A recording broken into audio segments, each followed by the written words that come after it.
Ladies and gentlemen, Mr. Tony Robbins. Boy, good to see you, man. You too, buddy. First of all, thanks for nothing off the top of the show. Yeah, that's what I'm here for. That's what you do, though, right? A lot of people think that you come up like, all right, you can do it, but you actually open by telling people you're done. Yeah, I'm not a positive thinking guy. I'm not here to pump you up. What I'm here to do is help you break the pattern and stopping you. That's what I wondered, if like a Chuck Liddell, Ultimate Fighter, who top of his game, who's having a tough time right now. You coached the Los Angeles Kings when they made their run. Yeah. You weren't behind the bench, but you worked with them. Yes. World leaders. Can you approach people the same way? Or even though patterns are developed, do you have to go at everybody very differently? Well, everybody has a different personality, different beliefs, different values, different cultures. But we have the same human needs. And our nervous system functions the same way. So, for example, when you're turning around an athlete, we've all seen an athlete walk out and you think he's going to miss the shot. You know it. You can see it in his body. He's missing that certainty, that complete edge. And that's a state. So I don't know if you're on the show, it's ever happened to you, but it happens to most people. You say something, and after you say it, you think, how did I say that? I can't believe I said that. It was so stupid. Every day of my life, bro. Yeah, right. Every day is like that. But you have other times, I know you do, I've seen it, where you're like in the flow and you know it, where you say something, it comes through you, and afterwards it's like, that was me. I don't know how I did that, but I'm impressed with myself. That state of mind can be triggered. So I'll give you an example. I took Andre Agassi years ago when, like 91, 92, he'd been #1 and dropped down to 32nd. Yeah. And they brought him to me and he was not happy and he's working on his swing. And I said, Andre, when you hit a tennis ball perfectly, you're not thinking about your swing. There's a state. So I show him films of when he won at Wimbledon, when he had this thing called hair, and he walks in a certain way and he owns it and he looks at the other side and he's got this look in his eye. So I show him what he does both physically and his focus. And then I contrast that to what he did when he lost, in the French Open. And he's destroyed there, different body. And you find those triggers, and once you know those triggers, you can change the state. So, for example, somebody's depressed. You know what their body's like. Where's their shoulders? Where's their head? Down. Talking loud or quiet? Fast or slow? That's true. And that biochemically changes you. So most of us use drugs to change our biochemistry. We live in, it appears to be the over-medicated generation. Appears? Yeah. Everybody I know is on something, man. I mean, in fact, you go out to a party and someone's like, I got a bit of a headache. Here, try Xanax. That's not for headaches. Try it. It'll help. And I imagine that weighs into what you do. I assume there are a lot of people who just try to mask, or not even mask. Sometimes I guess medication does help. I'm not a doctor. I don't know. Yeah. But from your perspective, you see this. Well, I'm sure the places where it's a necessity, but there's no question we over-medicate. If you look at the statistics on what we've done to our kids in the last 10 years, whether it be Ritalin, you can go to any drug and you can see that it's exploded, and it's been marketing. And it's also, I think, us not taking responsibility. We're all so busy. People have got so many emails and so many voicemails, and they're just trying to get through the day. We don't talk to anybody anymore. It's like, I don't want to talk to them. We just communicate to them. Yeah. It's kind of a bizarre thing. Let me text to them. Let me just leave a message on, their Facebook or whatever. So I do that all the time. And I'm not saying it's wrong, but I'm just saying the biggest thing that's missing for meaning is depth. Yeah. Most of us have so much breadth, but not as much depth. And that's when life starts to feel alive. And without that depth, you learn for something to try and get out of the fact that you don't feel that meaning in your life. And that might be food or it might be drugs. How many people do you know that take antidepressants and they're still depressed? Yeah. I get people who come to my Date with Destiny seminar. I had a gentleman get up who was maxed on all forms. He had Prozac, Zoloft, everything. And at the very end, he's totally depressed. I found out that he's a psychiatrist who supervises other psychiatrists in the area of depression. So that's why he gets all those prescriptions. Well, but by the end, we got to the cause. The cause is when your life doesn't match your expectations, you're going to be in pain. Like if you look, anybody looks at an area of your life that you're happy in would be what? What's an area you're pleased in? I like my job. Yeah, I would think that was pretty obvious, right? So right now, why do you like your job? Because it doesn't feel like I work. Yeah. And so your life conditions right now, condition of your life, matches your core expectation of what it should be like. Yeah. That wouldn't be work. It'd be fun. It'd be amazing. I'd have an impact. Yeah. Tell me now you're not thrilled with, if there is one. I have no focus. Really? Yeah, I can't focus on anything but this job. Oh, okay. Well, the rest of my life's a disaster, man. Tell me now you're not pleased with specifically the rest of your life. I can't sleep. Can't sleep? Yeah. Oh, interesting. Why? I don't know. It's been like 20 years. Interesting. Well, if you can fix this, I'm willing to do it on air. I'm willing to do it on air. Well, since I sleep very often 3 or 4 hours a night, I'm not a good guy to do the training for you. Fair enough. But part of that process, if we took an area of life, let's say whatever area, your relationships, your life, anybody tells me an area, my relationships are not where I wanted to be. Yeah. The reason they're unhappy is their life conditions don't match how they think it should be. So I'll give you an example. A woman is very depressed. She's got all these medications. I start talking with her. I dig under to find out what is her mindset. What's her blueprint? What's the real problem? Find out that she's 61 years old. She always believed she had to have 3 children. They're going to be perfect, and she will happily live ever after. She's been married twice. She's never had children. She's 61 years old. So no matter what happens in her life, that core expectation can't be met. So barring a medical miracle of changing her physiology, she has to change that blueprint. She has to change that set of beliefs, that set of rules, or she'll never be fulfilled. So what I look for is, where is it your blueprint strong? Because everybody's got a strong area. Where is it weak?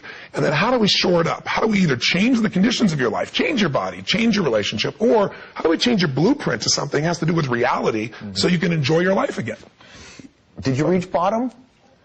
Well, I did. I reached bottom when I was 19. I missed it when I was 21, a couple different times. I don't think there is a bottom for people. I think you go through stages of life where you have to reevaluate yourself. I mean, you asked me, backstage, you seem like you're a little different than how you were. Well, I think a lot of people get locked into, they saw you one way, it was an infomercial, and I do have a lot of energy, and I am completely over the top. That's if you're going to hold an audience for 50 hours in a weekend. Yeah, you got to be Kiss, man. You got to be like that David Lee Roth. Well, hopefully you're more than that. No disrespect to Kiss. But you've got to be able to meet all those people's needs who won't sit for a 3-hour movie, and you got to be able to do everything, and you got to use the body. So I think people lock me into that place. But also, when you go through the loss of your mother. I know your mother's very close to you. Mine was as well. 3 fathers in my case. Yeah. When someone tells you, pardon me? You buried 3 fathers. You still have a tumor. I do. And so you had a tumor on your pituitary gland? Mm-hmm. And how old were you when you found out? 31, 32. Yeah, okay, that's going to mess you up for a bit, right? Well, you have to definitely get your full attention. You start wondering if you're going to be here or not, and you have to deal with the uncertainty of that, what it means. And, surgery might mean they cut up my brain, I might die. Drugs that they wanted me to take, I found out 6 months later, where the FDA banned them, so they created cancer. Mm-hmm. So fortunately, I didn't do that. I went through the changes in relationships. I got married when I was 24 years old to a wonderful woman, but she was 12 years my senior, had been married twice before, and I adopted her kids. So I was 24 years old with a 17-year-old son, an 11-year-old daughter, a 5-year-old son, and a kid on the way. So all those experiences in life give you the richness of your life, the pain and the pleasure that you pull from to hopefully make a difference for other people and enjoy your life and find meaning in your life. Okay, we're going that relationship, the sort of fateful way you met your new wife and how that changed your life. She's not new. Well, new-ish. It's almost 9 years. You're second. And a whole lot more. We got more to get into with Tony Robbins. The Hour will be right back. All right, you're back here on The Hour. We continue to hang out with Tony Robbins. In the commercial break, he's fixed my life. Completely and utterly fixed my life. I suspect you get calls from lots of different people. And do you ever get a call and you're surprised? They're like, hey, I can't believe that person needs me or wants to talk to me. Not at this stage of my life, because everybody has something they want to change, and it's only a matter of time. I don't care. None of us are invincible. And even if you've succeeded at everything, then it's like, what's the next level of fulfillment for me? Mm-hmm. So I'm not really surprised by that, but I've had some very interesting experiences of, different people at different stages that, how am I going to work with this person when somebody just bit off somebody's ear and they're a boxer, to give you an idea. Come on, you worked with Iron Mike Tyson? Yeah, right after that occurred, and then I'm there on the side watching his next fight, praying he doesn't do this again, But here's a guy, as an example, I'm a student of people's psychology, not in a pragmatic way. Not let's analyze your past, but let's look at what's really real and what's governing you today. And he was one of the most surprising people I ever met. I've been with Nelson Mandela, Mother Teresa, I've been amazing human beings that I respect. But this guy is so well read. He has such a good heart, but his entire life he got loved by fighting, and when people took advantage of him, he just snapped. So he'd be in the middle of a conversation telling me about being in prison where he brought the whites and the blacks together and stopped all the pieces that were going on there, and then he'd say a few minutes later, but sometimes I think we ought to just push the button and kill them all. He'd snap in the middle of something. Well, his childhood is so tragic. When you read the Mike Tyson, I know. Have you ever been called into a scenario where you're like, I can't help you? Well, I'm sure there may be a time where I thought I could and was not successful, but no, because I live for that challenge. I love to take on the impossible. One of the things that you'll see very often, one of the hardest things, is when someone's lost a child. I get the phone call when the athlete's burning down on television, when the child's going to commit suicide, and I haven't lost one out of thousands in 30 years. And that doesn't mean I won't someday, but not one, because of understanding the needs. But the hardest part is when a child's already gone. Parents, that's the one that they just don't know how to deal with. So those that I've been able to help have been probably the toughest, honestly. My message to people is, look, it's not easy, but nothing in life is permanent. No problem is permanent. Your soul's permanent. Nothing is so pervasive that you can't recover from it if you change your psychology and if you want to do something and get outside of yourself. And so that thought process kind of guides me if I'm working with somebody. I don't think I ever come to a point of I'm going to surrender or not take it on. Has President Bush called you and said, help me with Iraq? What do I do here? No, he's not. Could you help him? I'm not a fan of President Bush, like most humans, I think, at this stage. But I wonder how much, and I ask you that, in that, do you need to be liked? Do you want to be liked? I think I want to be loved. I think everybody wants to be loved at some level. But I think up until I met my wife, almost 9 years ago, my bride and pearl, my sage, she changed my life because she loved me. For me, it wasn't what I did.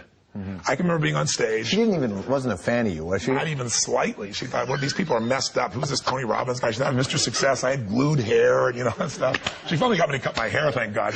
Something. But we fell in love in a different way, not an attraction, like a spiritual connection where I saw across the room, walked across it, you are so beautiful. I mean, inside beautiful. And then we're friends for 6 months while I dated other people and became really deep friends. So you're obviously, you want to be touched by life and all that stuff. People come to you and expect you to help them get through their life. When you go through tough times and failures personally, do people have a false expectation of what your life should be like? I think we're in a society today where we love to build somebody up and tear them down. I don't know if you've been through that stage yet. I'm sure you totally. will be. It's just part of our society today. But also that makes you look at your life differently. I started to tell you, probably a moment in my life, you want to talk about a failure.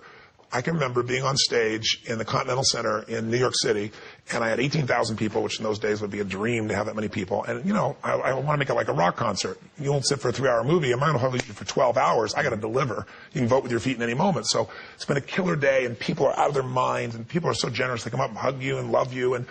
And that same day my company went public, I made $400 million, on paper that day. Yeah. So it should have been like the greatest victory, and emotionally, physically, financially, contribution.